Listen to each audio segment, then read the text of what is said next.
हिमाचल प्रदेश देवभूमि ने भी स्वतंत्रता संग्राम में महत्वपूर्ण योगदान दिया था।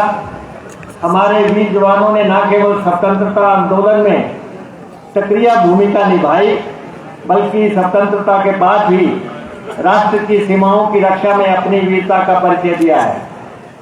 ये गर्व की बात है कि हमारे प्रदेश के वीर सपूतों को देश सेवा के लिए 4 परमवीर चक्र, 2 अशोक चक्र, 10 महावीर चक्र और 24 कीर्ति चक्रों से नवाजा गया है। देश का पहला परमवीर चक्र प्रदेश के वीर सपूत मेजर सोमनाथ शर्मा को प्राप्त हुआ था।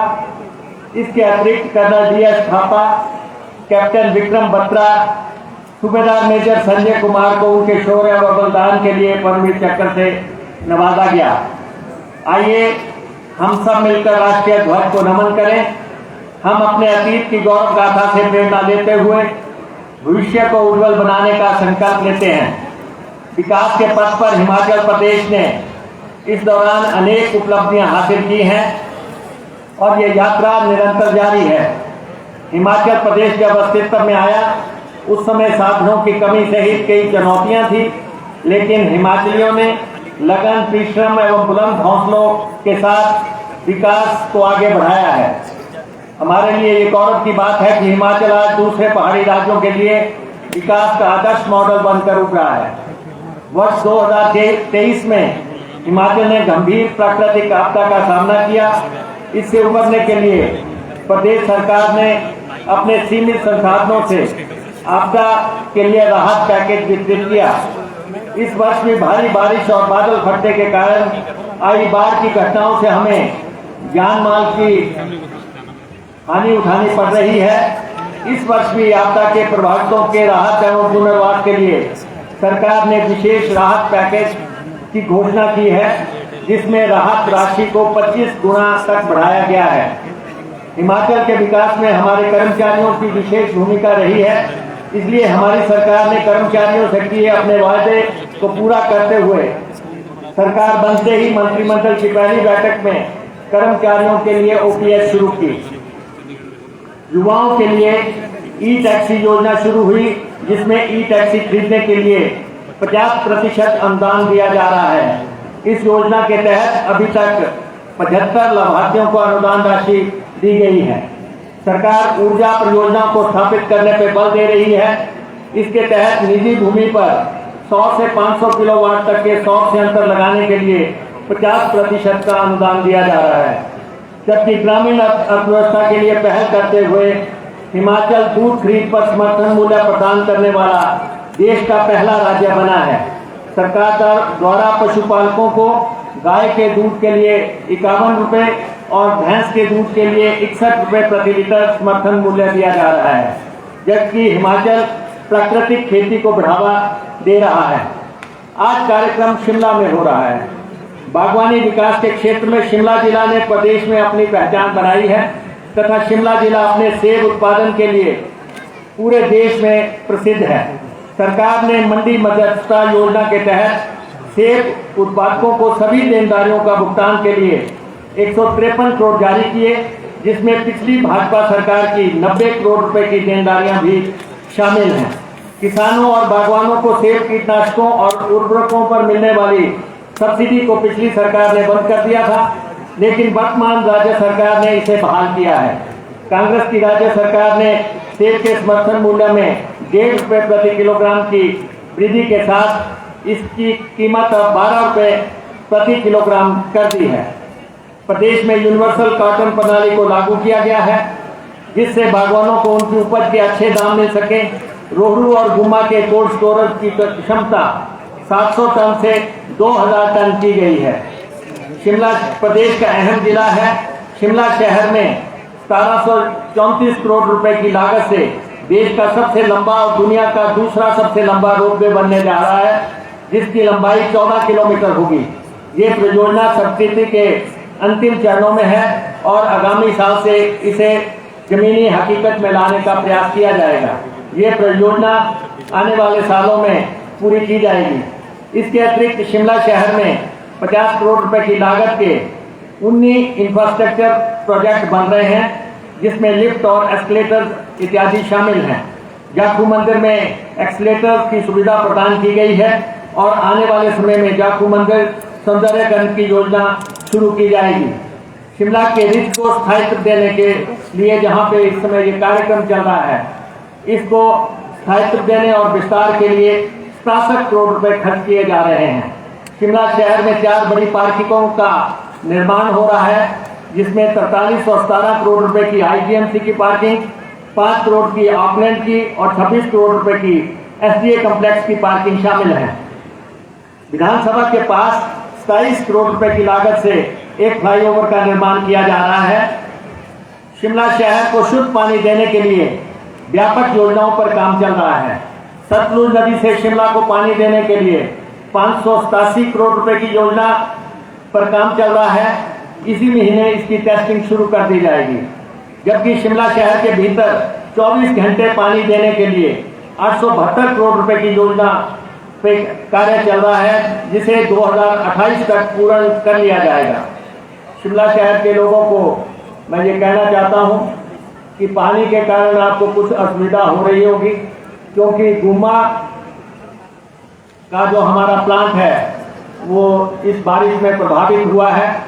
तो संभव है कि आपको अगले 24 और 48 घंटे पानी की दिक्कतों का सामना करना पड़े, लेकिन शहर को पानी मिले और इलाके को पानी मिले, उसके लिए 2 बड़ी परियोजनाएं बहुत जल्दी ऑपरेशनल हो जाएंगी। ठियोग क्षेत्र के लिए प्रदेश की सबसे बड़ी कुरपन खट पेयजल परियोजना का निर्माण कार्य 315 करोड़ रुपए की लागत से युद्ध स्तर पर जारी है। इस पेयजल परियोजना को जून 2026 तक लोगों को समर्पित कर दिया जाएगा। जल जीवन मिशन के अंतर्गत जिला शिमला में विभिन्न क्षेत्रों के लिए 819 करोड़ रुपए की 236 योजनाएं स्वीकृत हुई हैं, जिसमें अब तक 706 करोड़ रुपए की धनराशि खर्च की जा चुकी है। सड़कें हमारी भाग्य रेखा कही जाती हैं और एचआरटीसी इन पर जीवन रेखा की तरह कार्य कर रही है। प्रतिदिन 5 लाख लोगों को एचआरटीसी यात्रा की सुविधा देती है।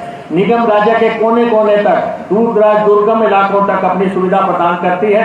इसी के दृष्टिगत हिमाचल पथ परिवहन निगम के बेड़े को मजबूत करने के उद्देश्य से 1000 नई बसों को बेड़े में शामिल करने का फैसला लिया गया है, जिसमें से 33 नई वाल्वो एचआरटीसी के बेड़े में शामिल हो चुकी हैं और 280 नई बसें हमारे पास पहुंच चुकी हैं।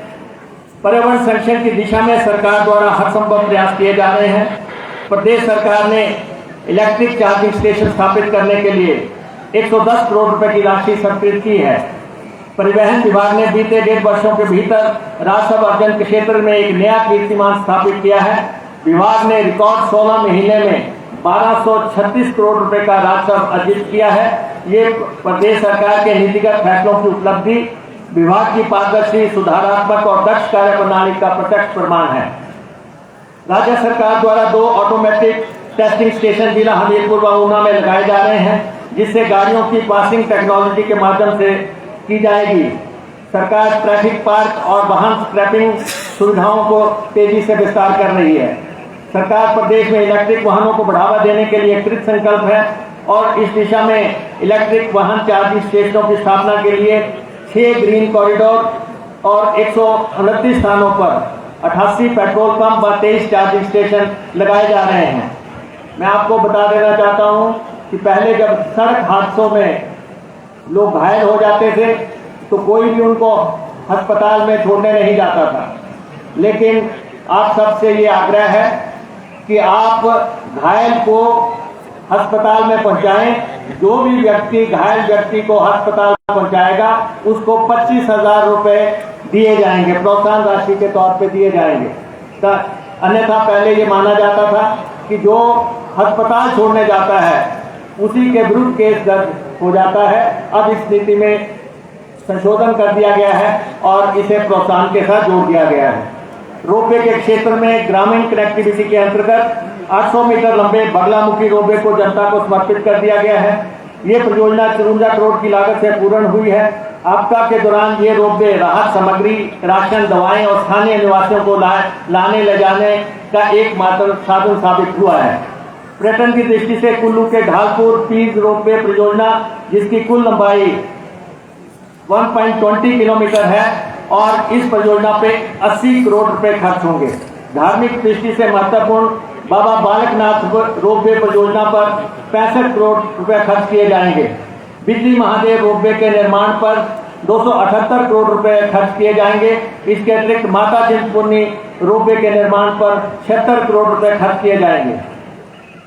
जल शक्ति के क्षेत्र में नूरपुर विधानसभा क्षेत्र के अंतर्गत बनाई जा रही 4000 हेक्टेयर वाली बीना सिंह मध्यम सिंचाई योजना, जिसकी संशोधित लागत 643 करोड़ रुपए है, उसको नए सिरे से शुरू किया जा रहा है। 300 करोड़ रुपए खर्चा करने के बाद पिछले 12 साल से ये परियोजना बंद थी। अब इसके लिए 25-26 में 313 करोड़ रुपए हमें भारत सरकार से हासिल करने में स्वीकृति हमने हासिल की है। इसी तरह ऊना जिला के बीच क्षेत्र में 75 करोड़ की खेत सिंचाई योजना की मंजूरी भी हासिल हो गई है। मंडी के धर्मपुर और इसके आसपास की 14 योजनाओं के लंबित 144 करोड़ रुपए की राशि को भी केंद्र से हम हासिल करने में कामयाब हो गए हैं। जल जीवन मिशन की बकाया 1200 करोड़ रुपया केंद्र से हासिल करने का हम प्रयास कर रहे हैं। न्यू डेवलपमेंट बैंक एनडीबी द्वारा वित्त पोषित हिमाचल प्रदेश ग्रामीण जल आपूर्ति परियोजना के तहत 745 करोड़ रुपए की लागत से 24 ग्रामीण जल आपूर्ति योजनाओं का निर्माण हो रहा है। एशियन डेवलपमेंट बैंक एडीबी द्वारा वित्त पोषित हिमाचल प्रदेश ग्रामीण पेयजल उन्नयन एवं आजीविका परियोजना के तहत 262 करोड़ रुपए की लागत से 186 पेयजल योजनाओं के संवर्धन और पुनर्निर्माण का काम जारी है। हमने जल शक्ति विभाग के जल रक्षकों को 31/12/2024 तक, जिन्होंने 12 साल पूरे किए हैं, 1356 लोगों को पंप अटेंडेंट बना दिया है। इससे पहले 184 लोगों को पंप अटेंडेंट बनाया था। इस तरह 1570 लोगों को विभाग ने तरक्की दी है। इसी तरह परिवहन क्षेत्र में पहली दफा कंडक्टर्स की भर्ती पब्लिक सर्विस कमीशन के माध्यम से हुई और 357 कंडक्टर जो है उन्हें हमने नौकरियां उपलब्ध करवा दी हैं। हमारे प्रदेश में रोबोटिक सर्जरी की शुरुआत इसी महीने में हुई है और शिमला के अटल इंस्टीट्यूट सुपर स्पेशलिटी अस्पताल में इसे शुरू किया गया है। जबकि शिमला में ही स्वास्थ्य सुविधाओं को सुधार करने के लिए इंदिरा गांधी मेडिकल कॉलेज में PET scan, MRI, linear accelerator इत्यादि स्थापित हो रहे हैं। इन सब के लिए राशि जो है उपलब्ध करवा दी गई है। सहकारिता के क्षेत्र में 1799 प्राथमिक कृषि सहकारी सभाएं जो अब तक मैनुअल चल रही थी, उनका कंप्यूटरीकरण कर दिया गया है ताकि आने वाले समय में भ्रष्टाचार पे रोक लगे और खातों का हिसाब जो है डिजिटल लोगों के पास उपलब्ध रहे। प्रदेश सरकार ने राज्य की सांस्कृतिक धरोहरों, प्राचीन मंदिरों, धार्मिक स्थलों एवं ऐतिहासिक स्मारकों के संरक्षण व विकास के लिए कई महत्वपूर्ण कदम उठाए हैं। हिमाचल के मंदिरों के जीर्णोद्धार, सांस्कृतिक धरोहरों के संरक्षण एवं अन्य कार्यों पर प्रदेश सरकार द्वारा 500 करोड़ रुपए की राशि व्यय की जा रही है। इनमें माता श्री चिंतपूर्णी जी, श्री बाबा बालकनाथ जी, श्री नैना देवी जी, श्री चामुंडा धाम जी प्रसिद्ध है। शिमला के माल रोड स्थित ऐतिहासिक बैंटनी कैसल के जीर्णोद्धार के कार्य को पूरा करवाकर लोकार्पण कर दिया गया है। हिमाचल के इतिहास को दर्शाने के लिए बैंटनी कैसल में दृश्य व श्रव्य कार्यक्रम लाइट एंड साउंड शो आम जनता के लिए शुरू किया गया है। इस भवन के जीर्णोद्धार पर भी 25 करोड़ रुपए खर्च किए गए हैं। प्रदेश भर में विशेषकर युवाओं में नशे की बढ़ती आदत गंभीर चिंता का विषय है। इस सामाजिक बुराई के कारण हमने कई बहुमूल्य जीवन खोए हैं। हमारी सरकार ने नशे के आदि व्यक्तियों के उपचार, पुनर्वास